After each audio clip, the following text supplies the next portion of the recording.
Most people experience pleasure in one way or another. Totally. And to add like a little thing there, a lot of us have resistance to pleasure. And I think that's worth investigating too. Like why? So it's a topic that is necessary. I think so as well. So take us through it. How did you get involved in this and why? Totally. Okay, so for me, well, I always laugh because when people were like, "Oh, did you expect this?" I was like, "No." Like, in high school, did you think you'd be doing this? I'm like, "Absolutely not." I did not think this was the path. Um, but for me, I kind of like followed breadcrumbs of desires. I was doing more traditional life coaching for many years, and this theme would come up, of course, here and there. Um, but for me, what really, I started practicing the work when I was introduced in a more like formal setting via classes and trainings. And I was like, oh, whoa, like there's this is like a deeper topic than I thought. Like I thought like, oh, I get pleasure. And so then I went on the journey of really following that path. And then here you are today explaining that you can actually heal yourself and your relationships through pleasure. So so I guess let's define what pleasure is and then we'll get into it. So what is pleasure in this context? Totally. I love that. So obviously some of us our brain goes to, oh, pleasure, and it can be like, that's a bit cool. We love that. That's available.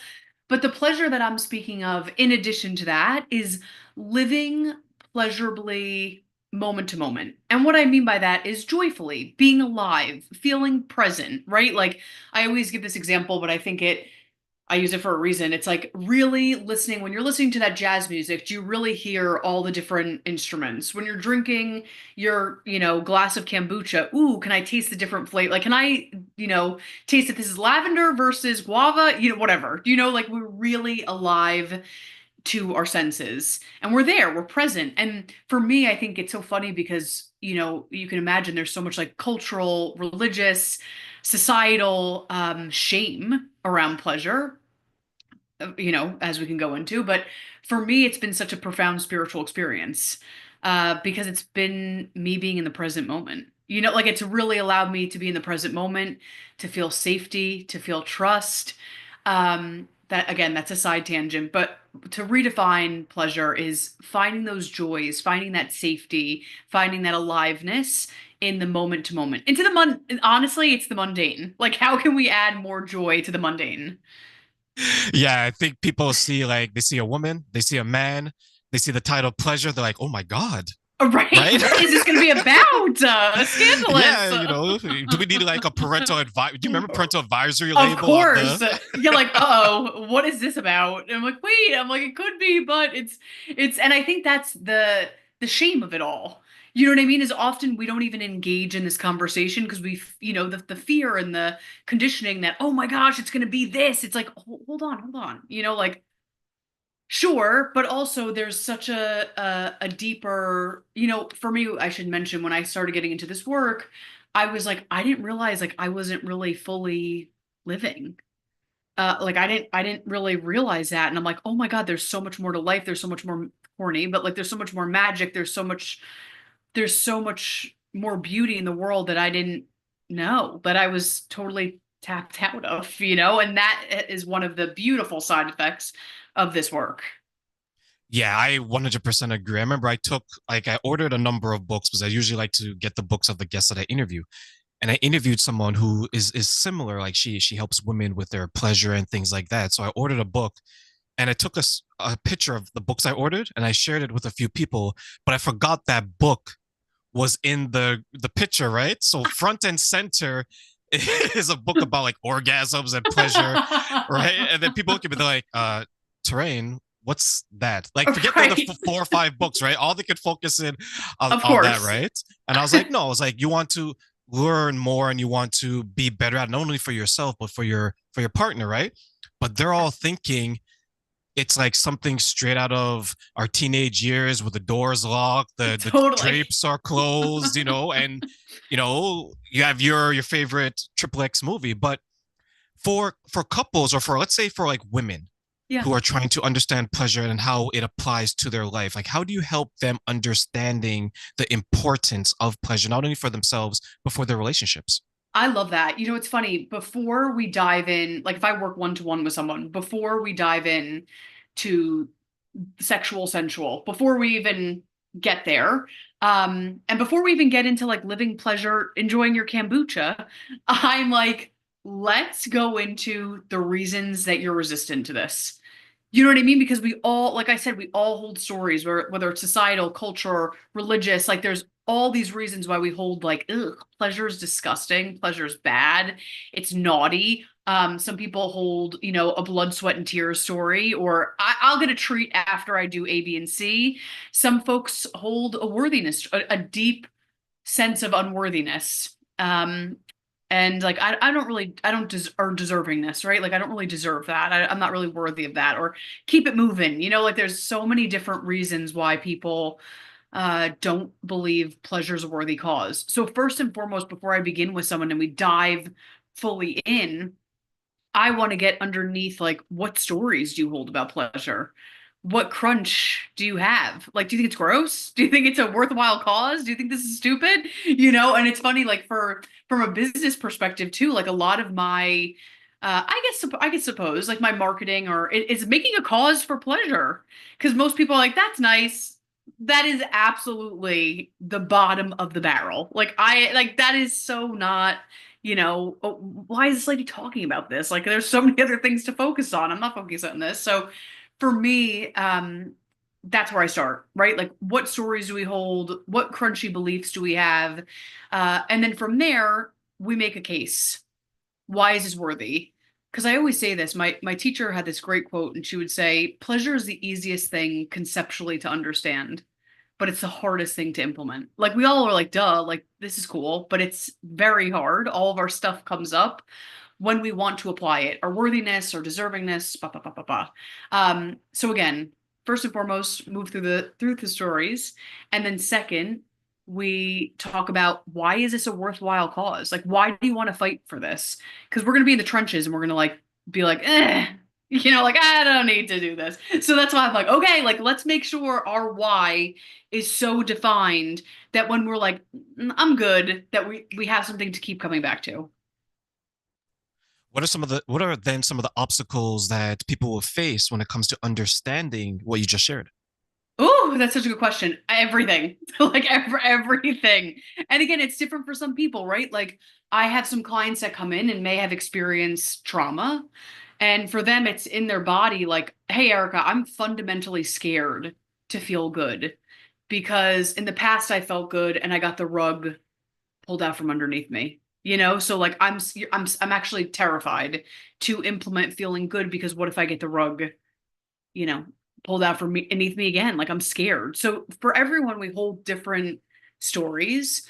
Even when we work through it, again, society does not value this work. So I've worked through tons of my stories, thank God. But transparently, you know, like this is not the norm. So like I have to get up every day and choose this. I wish you know, I remember I would see my teacher the first time I saw my teacher and I was like, this woman lives on a pink cloud. Like, you know, like I just was so deluded to what the truth was. I was like, she lives on a pink cloud and people are, you know, feeding her grapes and she's just live, laugh, loving. You know what I mean? I was like, wow, like that is, and I didn't realize like, oh my God, like this is a conscious practice. Like this takes, and that's what I talked about with the why, like getting up and showing up for this. And I'll mention this briefly. I actually have I put this in I have a free ebook and I put it in my ebook like, hey, here's some reasons why. When we forget and we're like, I'm out, like here's some reasons why.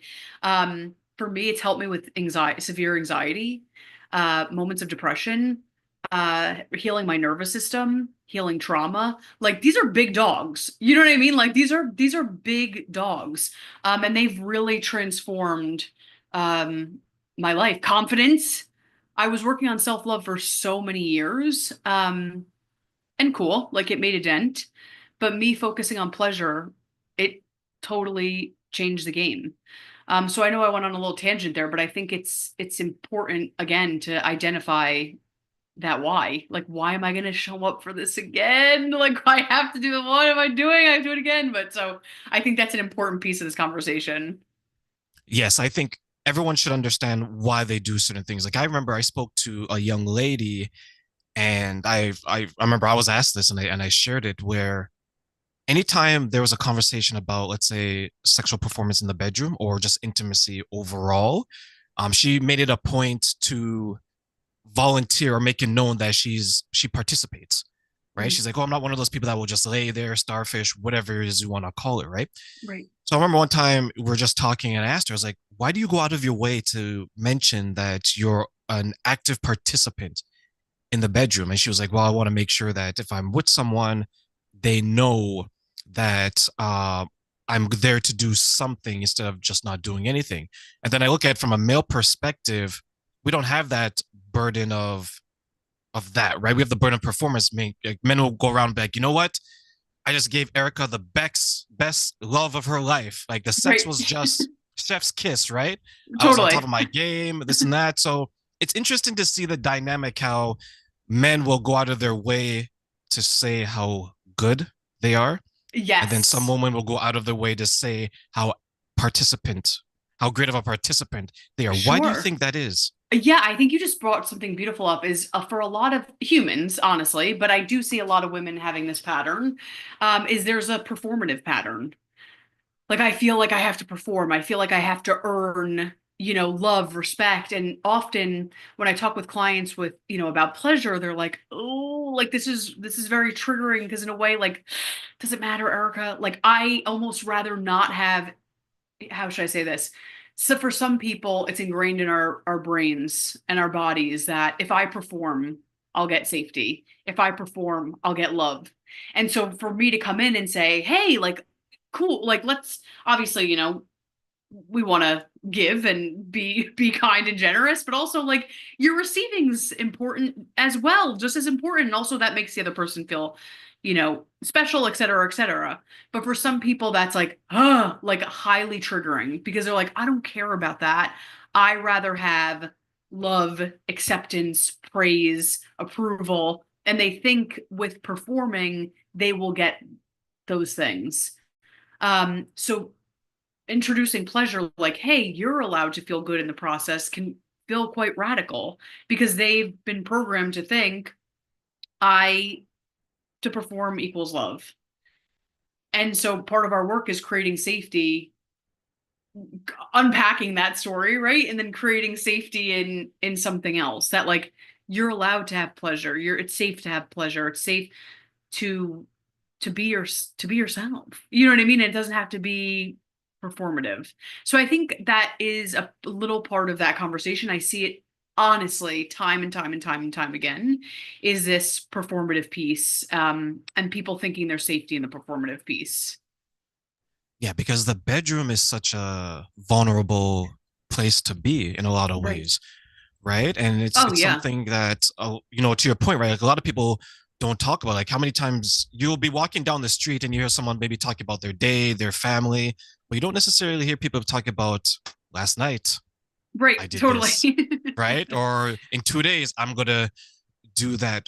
Why do you think then there's maybe the hesitation to have the conversation about making it safe? So not only can we perform the way that we want to, but to receive the way that we want to. Ooh, that's such a good question. Ooh, that's such a good question. I think that's an edge too.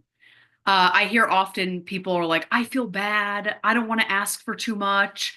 I don't want to, I don't want to correct if, it's like often, I mean, from what I've seen, again, some people, everyone, everyone's different, but often I've seen people are like, no, tell me. Like, if I'm doing, like, I would like to support you. You know what I mean? Like, I want to make you happy. Like, if I'm doing the thing, like, please give me guidance. But there's a lot of shame. And I think there's shame for all of us, like even almost like being there. You know what I mean? Or like being in this situation. It's like, like let me just get through this. Or like, like there can sometimes be shame. So it's like, I don't want to be greedy. I don't want to be too much. I don't want to be fill in the blank for asking for what I want. There's a beautiful quote. Oh my God, I always butcher it. But it's from the movie. I always butcher it, but I'll give you the cliff notes. It's from a movie, A Dangerous Beauty, and my teacher, one of my teachers, Mama Gina, recommended this to us. And the quote says something like, what is it? To give pleasure, I'm butchering again, but to give pleasure is to know pleasure. And essentially, what the quote means is like, for me to be an excellent giver, I really know I need to know how to receive and also give to myself. You know what I mean? Like going, let's go like so granular, like touch, right? Like I know like I may like this feather touch or like I'm gonna explore and give myself, more of a scratch or and it doesn't even have to be in this realm, right? Even like I'm trying a tea or I'm trying this fish versus a steak, whatever. It's like if we are in the world of pleasure, we know then how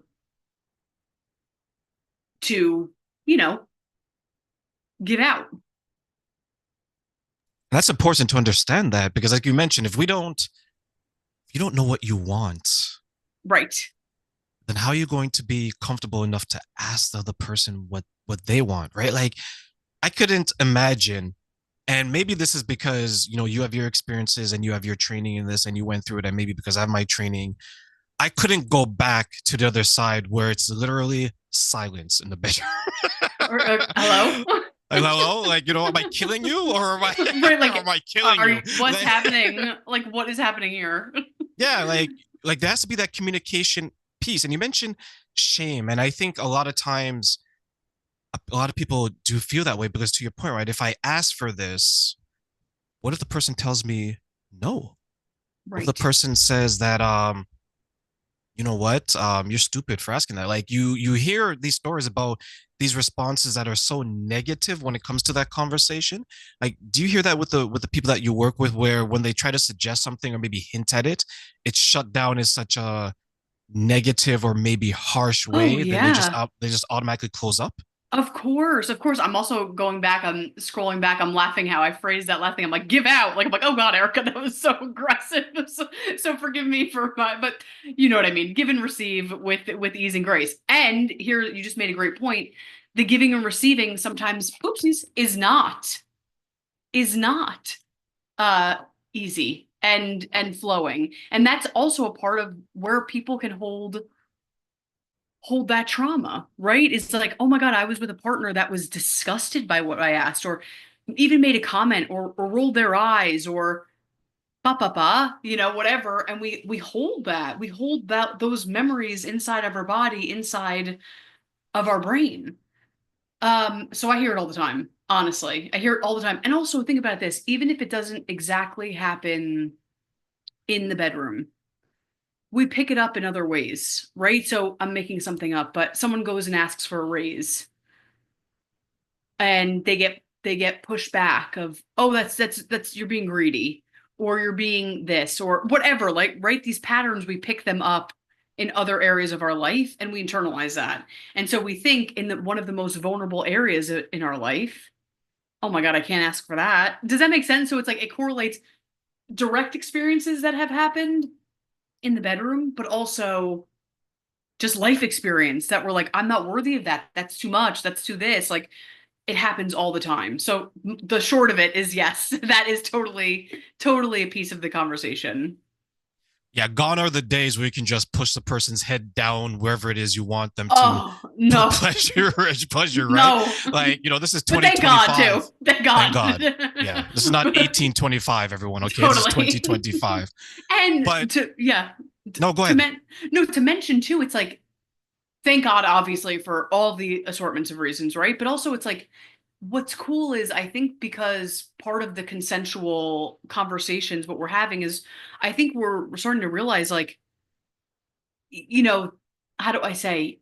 Sometimes people could be just so focused on their pleasure, like my pleasure, like, or my pleasure, my pleasure. Let's get to the end result. Let's get to the end result. Let's get to the end result. Uh, that we miss something. Like there could be so much beauty being with another person. There can be so much beauty, like that quote that I said, to know pleasure is to give pleasure is to know pleasure, whatever. It's like that also can be a very pleasurable experience. I've again in many of my trainings, I've seen people and I'm like, really? Like I was like, I like see people get so much pleasure and so much fulfillment by giving someone else pleasure. And I was like, are you joking? Like I was like, is this a hoax? Like I thought like, okay, you're being dramatic, but they got so much enjoyment by giving and being in conversation. So I'm sorry to have interrupted, but it's cool. I said, thank God again, for many reasons we've moved from that, but also there's a world for us to explore. What if someone goes into like a situation where it's a new partner Mhm. and and both parties are they're experienced sexually, right? Like no one's a virgin in either scenario.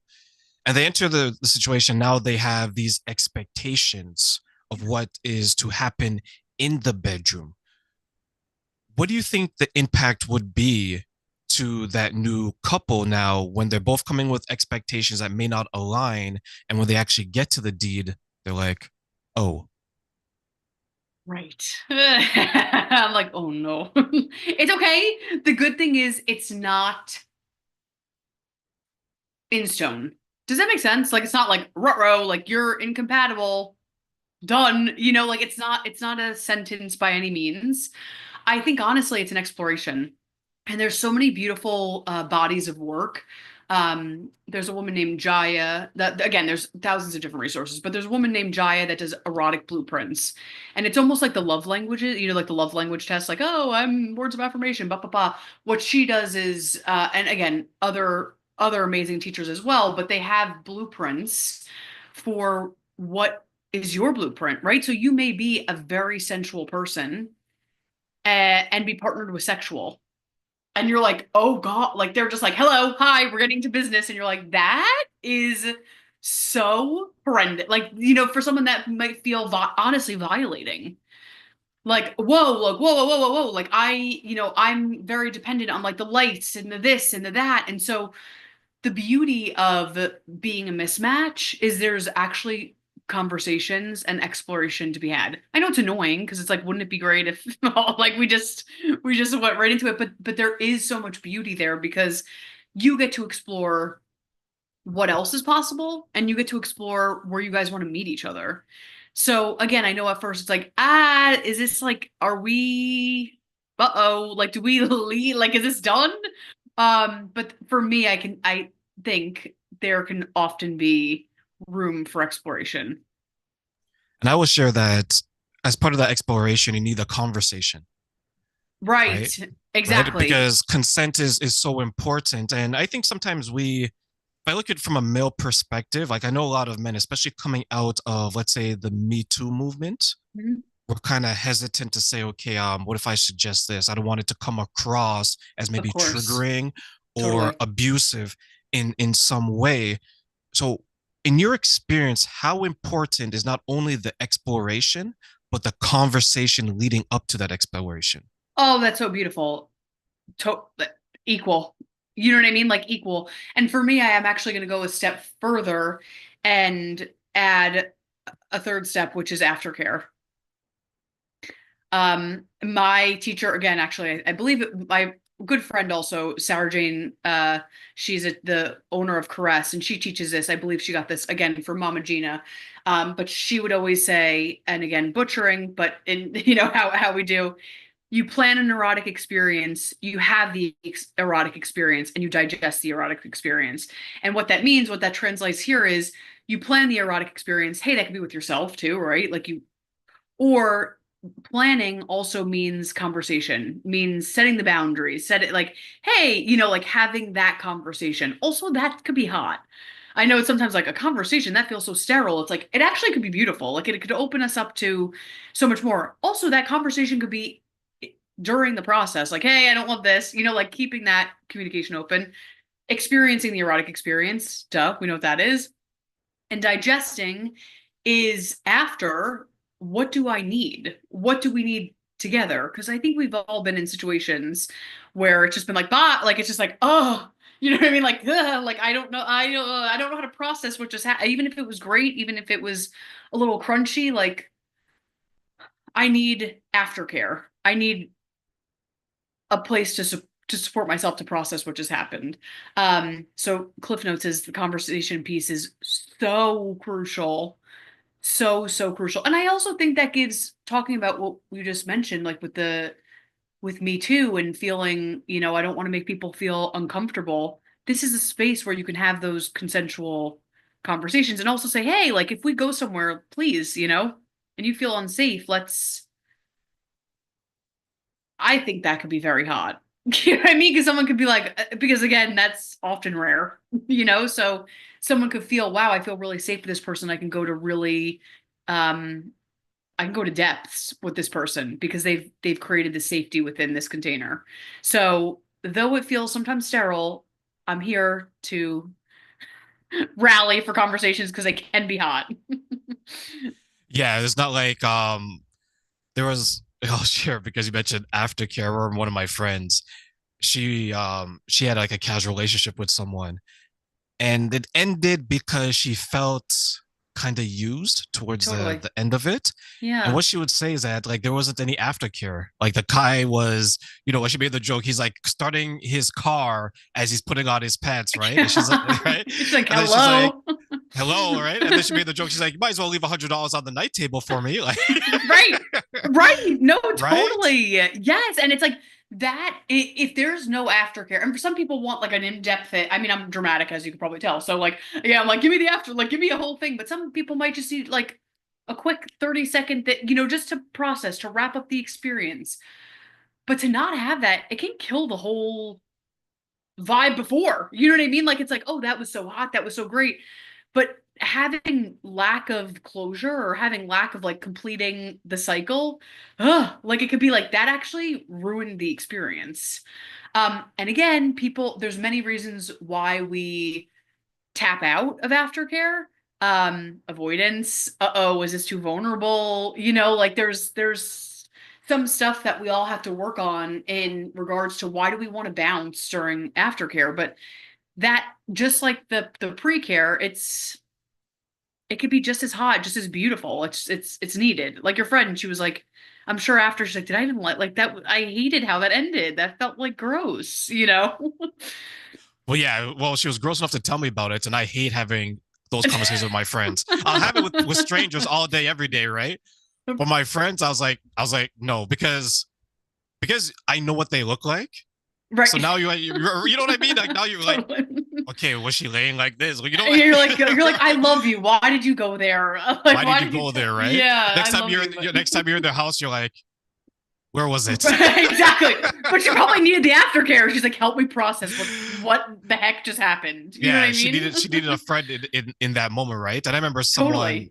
like a sex therapist, once told me that a lot of people think intimacy starts from penetration. It actually starts from the pre-care, the Totally. session, as well as the aftercare. Why do you think you mentioned a few things, especially shame, and you mentioned like something could be going on? Why do you think then we have this view that intimacy only begins as soon as intercourse starts instead of the before and the after? Oof, I think there could be many reasons. And I do think part of it is vulnerability. I think part of it feel again in a hookup culture too. Sometimes it can be beautiful, but in a lot of hookup culture, it's like, I don't want to do that. Let's just get right to it and get out. And I think there's a lot of vulnerability with having a full erotic experience. Also, that's sometimes why people feel like they just should perform to like get through it or even get like 10%, like, oh, well, it felt good for like 10%. That's enough. Cause it could be very vulnerable to like express no's, express, yeah. I mean, again, it could be very hot too, but I think there is a piece of us skirting around vulnerability that we just want to like avoid it. It's vulnerable with someone else, but also it's like it's vulnerable with ourselves because we have to be very truthful with ourselves and honest with ourselves.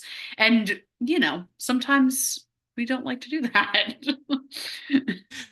Part of me always thought that, at least from the men's perspective, and I'm guessing women go through this as well, is after orgasm, I wonder how many people express regret, and that's why they don't have the aftercare. Ooh, that is so true. Totally.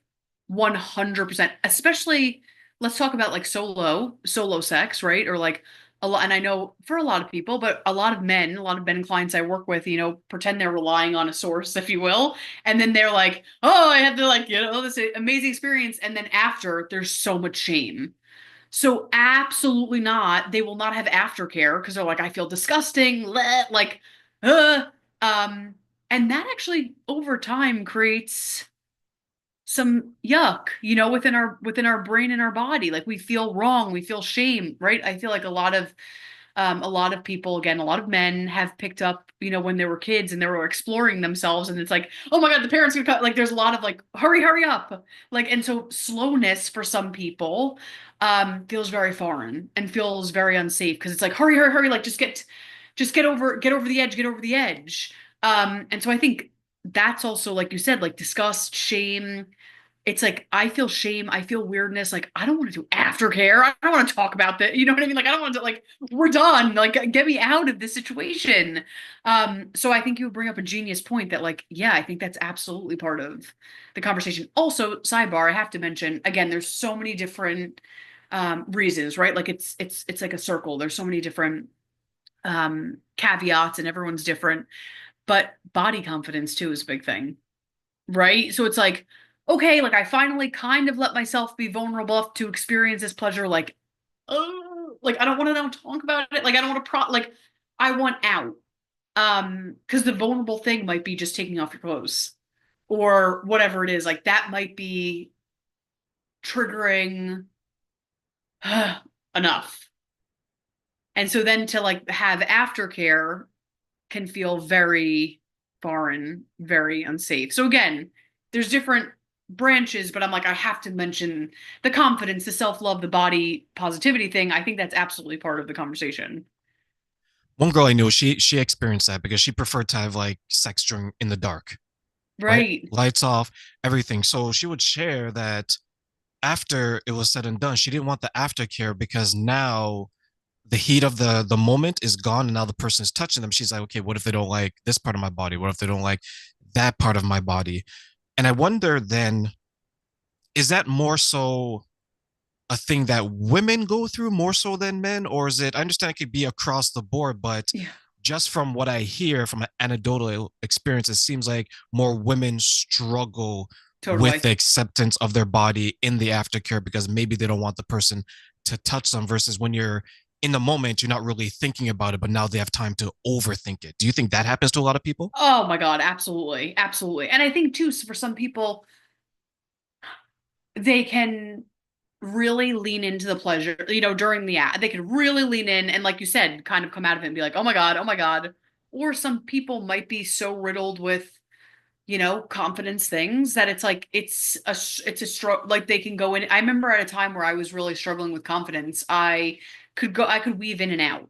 Like I'd be like, this feels so good. Oh my God, do I look okay? Like, you know what I mean? Like I could weave in and out of the path there. So I think it's different for everyone, but I do see more often. Again, humans are humans. We all, have our things, but I do often see women struggle with this more with body stuff. Especially it's interesting. We all age, God willing, knock on wood, you know what I mean? Like we all have hopefully we'll have the privilege to age.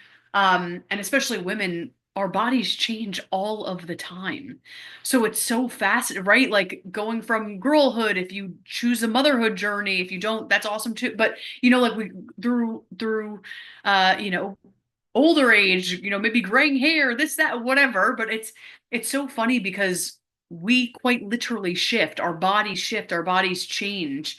Um, and there's not really a conversation around that. It's just like self-love, love yourself, love it, and I'm glad that like we're doing that. Like I'm glad we're having those conversations more, but it's like what about loving yourself through different seasons and cycle? What about loving yourself through depression? What about loving yourself through postpartum or whatever journey, your weight loss, weight gain, this, that, and so I also think uh that is like a real thing that we deal with. And to slap self-love on it, right? Like Instagrammable, like hashtag self-love.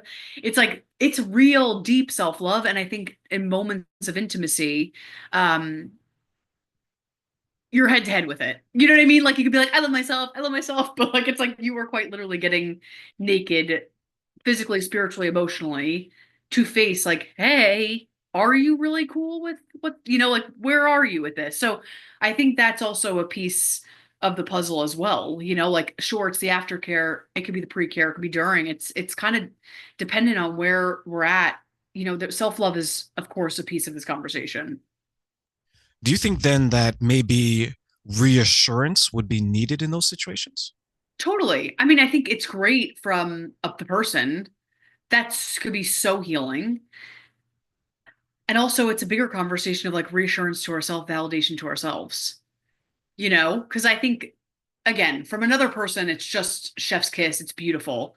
But sometimes when we're riddled with so much self-hate, I remember I was at a point where I was just riddled with so much hate. Someone could be like, "You're the best, you're amazing." I'm like, "Uh-huh." Like I couldn't, I like that's nice. Like I could not take it in. I could not receive it. So annoyingly, it's like the RuPaul quote, like if you can't love yourself, how in the hell are you gonna love somebody else? Like there is truth to that. Like it's sometimes, again, it may be beautiful. I always encourage, if you're a words of affirmation person, especially during intimacy, God bless. It only helps the cause. And that may de-armor someone, right? Um, but if someone is riddled with so much self-hate, the work does come from internal validation, right? Because sometimes it's just it's like too overwhelming to receive. Someone was struggling with that, and she shared that she was struggling with it, and then she spoke to one of her friends who just so happened to be getting surgery on her body Mm, to help with her confidence, right? So now, unfortunately for this woman, she's struggling through something, and then she's talking to her friend about something. It just so happens she's coming up that she's getting surgery. I think she was like getting like a butt lift or something done in that area, right? So now she was like, okay, I think I'm going to do this to help with my confidence. And I asked her, the only I'm like, that's great if that's going to help you feel good. The only concern now is when you mention that to your partner, they may think that you're doing it because of something that they either said or did. And then mm. you're going to have that conversation, right? Because she was like, well, I'm going to do it so I'm more attractive to my partner. And I told her, I get from a male perspective, that was me in that situation. My first question is, what did I do to make you Mm. feel that you have to do that now? Because remember, we're loving you from the very beginning up until this point, right? But there's something there that is driving the need to change your body to think that your partner wants that. And then I guess my question to you is, why do you think so many women fall into that trap thinking that, okay, if I let my body age the way it's aging, maybe this person may not find me as attractive. So it's my responsibility to do something about it, either nutrition, diet, or up to actual surgery. Yeah, I mean, I think there's so many pieces to this, and I sadly, society is not helping the cause. Like it's just not. And I'll speak for me. I'm a millennial, but I grew up in the time of like, those like OK magazines and people, were 4 pounds and whatever. We always go right. There's sat, which is so crazy that there's body trends. It's like, what do you like? It's not a handbag. We're human beings. Why is there a body trend? Like to me, like that is like, oh, Kim Kardashian, like beautiful. You have a butt, like or this person be 5 pounds. It's like we are human beings. This is not a trend. So, oh, I could go on a tangent about that, but that's very disturbing, and that's the society that we're in. That there's body trends, and with that, it's easy to get lost in the sauce of that. You know what I mean? It's easy to be, oh, I love TikTok, sadly. But it's there's a thing, I'm sure you've heard of it. It's like clean girl aesthetic. And people are like, what? And then it's like mob girl aesthetic. It's like, wait, like, why can't we like even that is can be disturbing, right? Because again, there could be pros, there's always could be pros and cons to things, sure. But that even could be disturbing because it's telling us we're wrong. And it's a trend that there's a trend. So why I say this and I go on this tangent is that's extremely problematic. Anytime you open up Instagram, TikTok, we don't have, thank God we don't have like OK magazine and stuff as much in our face, but watch reality TV, it's in our face about like how scary it is to age and oh my gosh, and you have to look like this and this, and it's swirling around. Again, I'm in this world and I like actively try to unplug from that, but it's I'm bombarded every set. You know what I mean? Like I don't even think I realize how deeply entrenched we are with this. So I think society, again, many different facets, but society is quite literally not helping the cause. You know what I mean? Like it's not helping the cause for us to feel confident. And it doesn't celebrate us. It finds the wrongness. especially when that person's relationship has ended, right? Let's say because Right. Oh the my average God. right the average marriage is like, let's say, about 10 years, right? So if people get married right before their 30s, it's right before their 40s, right? And what's something that became very popular with American Pie? MILFs, cougars, Yep. that whole age range, right? So now, to your point, when society is pushing this, is becoming popular, when you have, I'm going to use women as an example, when you have women coming out of, let's say, long-term relationship or marriage, and they're on the cusp of 40 or they're over 40, they probably have kids if they've had them already. They're probably not going to have any more. They've had their job, they have their car, they have the house, they have all of that. Now they're being told, okay, what's one of the fastest ways you can reclaim your independence? Sex. Right. Right away, right? So to your point, you have society pushing these things on people, but then you have some people that are maybe trying to resist it. And Yeah. then to your earlier point, they get shamed. Like, Right. God, you're such a prude. Like, when's the last time you got laid? Well, when I was with my husband 2 years ago, and then people laugh, right? Right. It's like, oh my Right? Yeah, God. you're born again virgin, like all Right. these things, You're like, right? oh my God, tough crowd. Yeah, it's like, oh my, I can't win for losing, so might as well just lose, right? Right. So going forward, then, how can men and women make conscious, healthy choices when it comes to the bedroom and make sure they're not entering it just to satisfy people that doesn't really matter, such as Yeah. society or even strangers? I love that. I think, it's so funny. You kind of answered the question within, no, you answered the answer. You answered it within the question. I'm like, hello. By conscious. Like, I'm like, oh, yeah, that's exactly it. It's being conscious. And again, for me, like I talked about earlier in the episode, like I work with pleasure, I work with, relationships, this and that. And I always laugh because I talk with other coaches in my realm. And it's like most people hire a business coach or a money coach tenfold over us. You know what I mean? Like, which is amazing. Like, I love, like, that's hell yeah. Like, I have in the past too. Like, that's a fabulous endeavor to walk down that journey. But the point I'm trying to make is that is way more normalized, that's way more valued in our society. That's just like, yeah, if I'm going to invest in something, I'm going to invest in this. What I'm trying to say with the conscious piece is we have to make it consciously part of our life. And if it's like a pie graph and we have money, we have health, this, that, family, blah, blah, blah. All I'm asking is, can we add pleasure to the pie graph? And you know what? I'm not saying it has to be 100%. I'm not saying it has to be 50. Like, but can we actively put it in the graph? Because often it's like, no, like this is something like in the shadows. And again, when things are in the shadows, when we don't really look, it often has that shame. It often has some, and I'm trying not to use this word because we're talking about sex, but like stickiness, you know what I mean? Like an ass. I'm like, oh, what's another word? But like there could be some ugh about it. So I think you answered it by saying conscious. So consciously prioritizing this as a piece of your life. And again, it could be a small sliver in the pie, but what's your relationship to solo sex? What's your relationship to partnered intimacy? And again, if you're like, hey, because we should mention, right? Like there's seasons and cycles in us as human beings. And that also goes for sexuality, right? Like we might have experienced a trauma or something and we're like, sexually, I'm in my winter. Awesome. Like we love that. That's totally cool. However, I still want pleasure to be on that graph. So again, if I'm, sex, sensuality feels off the table, can we still enjoy that jazz music? You know what I mean? Can we still enjoy that kombucha? Can we still, while you're cuddled up watching a Netflix movie, like, can you still like gently stroke your face and feel safety and feel peace and nervous system regulation? So cliff notes of all this is like, get it in there as a priority because it is a priority. I'll say this often people are like, no, it's not, it's back burner. And I'm like, they always say money and sex. Like those that like we think we can like, you know what I mean? We think, oh, this is not a topic worth investigating. I'm like, tell me, like, do a session with me and we will point to people always leave and they're like, I walked in with this thing. I had no idea. I'm like, correct, because like that is such a mirror for so many different pieces of your life, right? Like confidence, self-love, worthiness, receiving.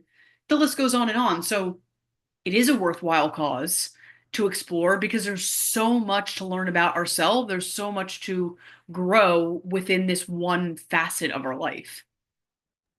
And you hit it, and you've made an excellent point when you said that people have like a business coach or a coach for here. Right. Pleasure is probably one of the few areas where every single person has access to it, regardless of the demographic, right? Like to start a Yes. business, you have to be either upper middle class or of a certain pedigree. Pleasure, you can be Yep. poor, you can be black, you can be white, you can be brown, you can be Yes. Muslim, Christian.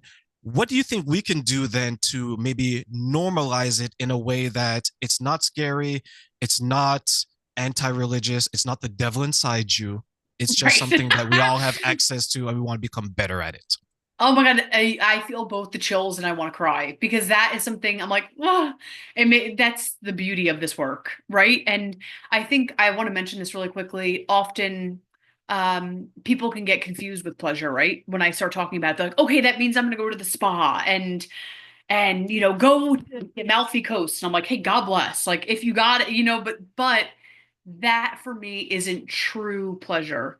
Pleasure, like you said, is available for all humans, all circumstances. It's available. And again, that's not to, I always say this, it's not to bypass trauma and certain situations. However, it's available for everyone. And that's the beauty of it. If you want to go one side and live, laugh, love, and go to the Amalfi Coast, take me with you. You know what I mean? Like if that's how you want to do it, that's great. That's a beautiful way to express pleasure. But it is available for all of us, quite literally at our fingertips, within moment to moment breath. And yeah, you made a beautiful point. It's like, how do we? That's I think part of our internal work, or the work that I do with people, is how do we not make this a devil thing? Like for me, it's our birthright. Honestly, it's our birthright. It's our birthright to, life is gonna life. And one of my teachings, one of my trainings that I went through was the beauty of aliveness.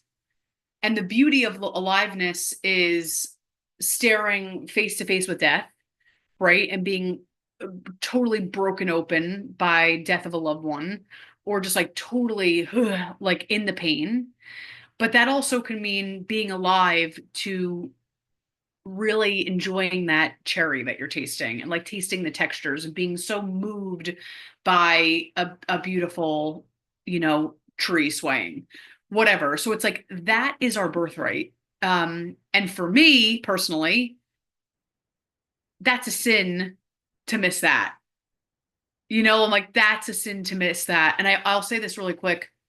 There's a yogi that would say this, and again, I always quote this. And it's like I never could get it the quotes right. I can't with the ADHD brain, but the yogi would always say, I'm like, what's the quote? Well, who said it? But there was a very profound yogi, and they would ask this person, when he would do these press tours, etc., and they'd say, "Oh my God, aren't you so excited to travel? Like you're traveling." He would go and teach his teachings, etc., and they'd say, "Oh my God, aren't you so excited to like go and visit these places in addition to giving your talks and ba ba ba, aren't you must be so excited, you're traveling the world, you're getting to experience this." And he's like, of course I have gratitude for that. That's a very beautiful privileged stance. And for me, that's not my spirit. Like my spiritual practice is in the moment to moment within myself, like that peace moment to moment.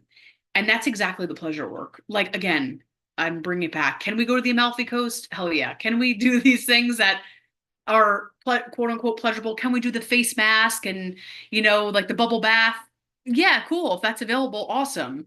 But the deep pleasure can be such a spiritual experience, and it's found in the moment to moment. And again, to answer the real question of what you asked, is I think it's important to remember this is our birthright.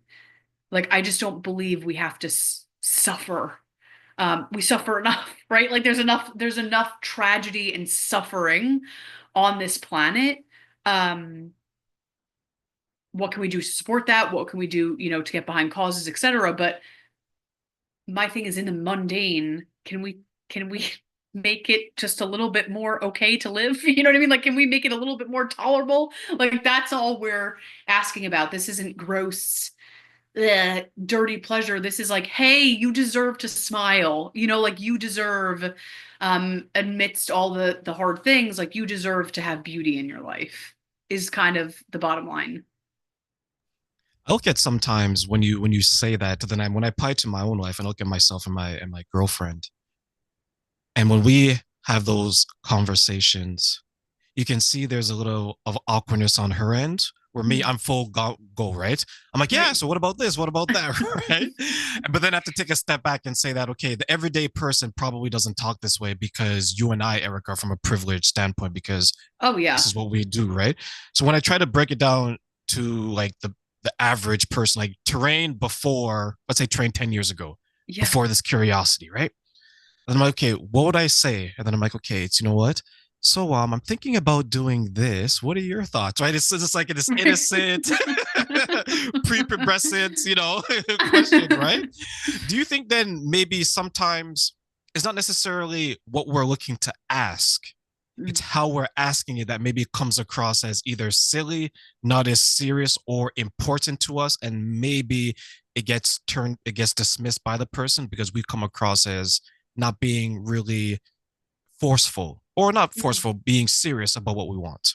Yeah, I love that. And I think there's so much truth to that. Like, I think that is such, they say, I'm laughing, but like words are like abracadabra, words are power. You know what I mean? And I think there is some, as you can see, I'm a total ADHDer, like blah, blah, blah, like I could just spew, um, and that's great. But I've had, even though I hate this lesson, I'm like there are power to words and how I say things, how I ask things. I wish it wasn't the case because I'm like, I don't want to take that brain power. I just want to be like, I just want to, whatever. But yeah, I've seen, I've had to change how I ask for things. I've had to, that's been a big part of my journey as well, like languaging and question and words, they hold power. So I think there's total truth to that. Yeah, like sometimes when I ask questions and then because we were talking about something else her and I last night, and she told me something in the way that I asked the question. And this morning I was thinking, I was like, oh, that could come across maybe as kind of unsure, kind of harsh because it was so direct, my question, right? So my question was, okay, so what is it that you want to do with that information? Right? To Right. me, it was just a question, right? But then I'm like, okay, that's how I talk to clients. You Exactly. understand? Right? Totally, totally, totally. Right? And then when she said it back to me, she was like, oh, that made me not want to talk and maybe want to reflect. I'm thinking, okay, did she stop talking and reflect because she was upset at the way I asked it? Or was it coming from a good place? So do you find yourself maybe struggling in your own life to ask questions in a way that the average person would understand instead of speaking to them like, okay, you're my mentor, I'm your coach? Oh, yeah, yes. Well, first, yes, 100%. Also, like, I can, well, not really. I'm not a small, I mean, I could like talk to anyone and have small talk, but like, I hate it.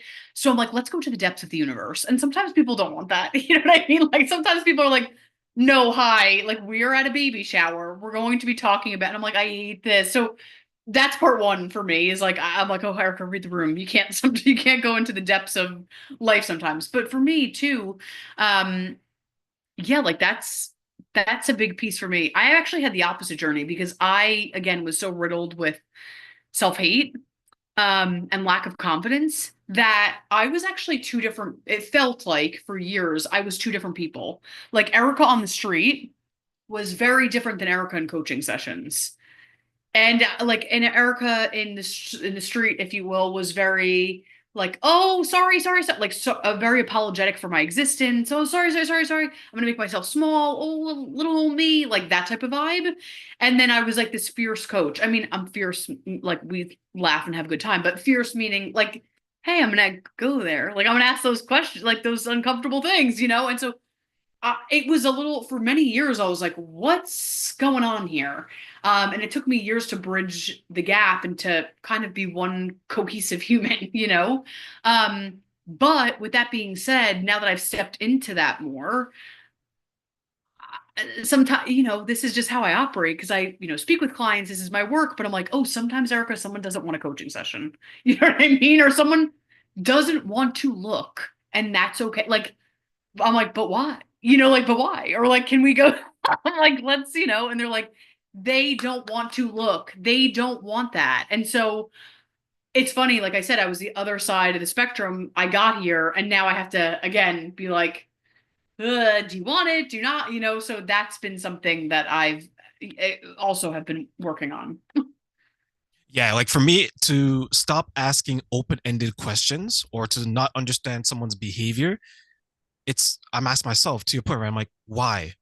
Right? Right. Because if someone comes to me with a situation, I want to know what they're thinking, Totally. I'm like, let's right? I don't. go. Let's do Yeah, this. let's go. Yeah, I don't want to sit Yeah. there and be like, tell me Right. more. Yeah, Right. you know what I mean? Right. Yeah, I'm like, hello? Like we could work through this. Like let's do I really quick my sister would laugh at me because I have two beautiful nephews and she's like, stop therapizing the kids. And because it's like even something dumb, like they were sad and they ran away. I'm like, do you want to talk about it? Or whatever. I'm like, what's going on?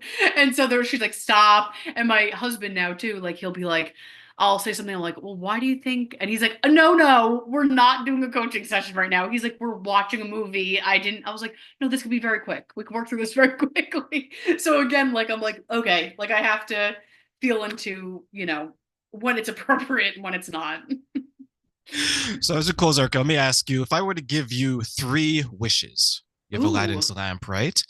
What's something that you would want people to know about creating intimacy before, during, and after the bedroom? ooh, okay, this is such a good question. What would I want them to know? Mm, I want them to know that this can be a very fun experience. We forget that it's fun sometimes. It also could be a deeply, to which you choose. Maybe you're not in the mood for that, but it could also be a deeply spiritual journey. It could be a profoundly spiritual and deep moment as well. And I suppose the third thing is I would want folks to know that their pleasure is important, right? So it's going back to the fun thing that like your pleasure is important. Also, sidebar, especially in craziness of the world, I love when fellow coaches put up like pleasure is a form of resistance because it is. Pleasure, I'm like, that is, oof, that hits so good. Like, pleasure is a form of resistance, especially in, whatever, we don't need to go on a tangent, but like unjust systems. I was going to say before we were talking about the beauty conversation, the beauty industry makes billions of dollars a year. They want you to hate yourself, right? Like they want you to not like yourself, so you buy their products. Um, and so doing the work of pleasure is revolutionary. It's badass. It's an fu to the system. You know what I mean? Like if you're about that life of like no no no, like I want freedom. Like that is a beautiful beautiful pathway. So for me,